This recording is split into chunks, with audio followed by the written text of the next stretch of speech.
Chair. Honorable Marcoleta. Thank you, Madam Chair. I would like to manifest to clarify for the record whether this committee may require submission of AMLC records without a court order. Under the Anti-Money Laundering Act of 2001, suspicious transaction reports and covert transaction reports are confidential and may only be disclosed upon order of a court.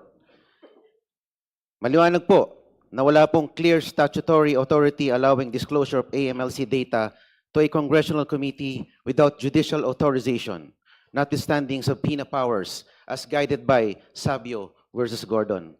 For the record, I respectfully seek clarification of the committee regarding this matter. And if I may also cite, Madam Chair, the Anti-Money Laundering Act provides the state with a means to investigate suspicious financial transactions within a framework of judicial supervision. The Anti-Money Laundering Council is authorized to inquire into bank deposits even without the prohibition within the bank secrecy law, provided that the court order is issued by the courts. At may tanong din po ako.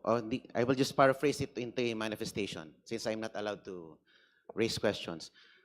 I take it to mean na pag suspicious yung transaction, ibig bang sabihin na ito ay illegal na or unlawful na?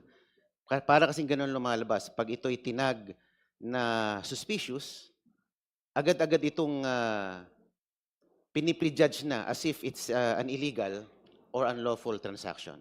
I want to be clarified on that, Madam Chair. That Thank is a you. manifestation which does not require any answer. The Honorable Co is May recognized. I ask, ma'am, why does it not require an answer? Because you are not a member of the Justice Committee and It therefore, was paraphrased, ma'am, into a manifestation. and that is why answer is not required. It is just a manifestation.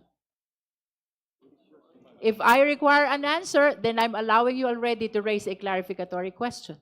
As simple as that. The Honorable Co is recognized. My point is, madam, it's a, pag sinabi bang suspicious account o suspicious transaction, ito ay nangangulugan na ito ay agad unlawful or illegal. That is your manifestation. We end there.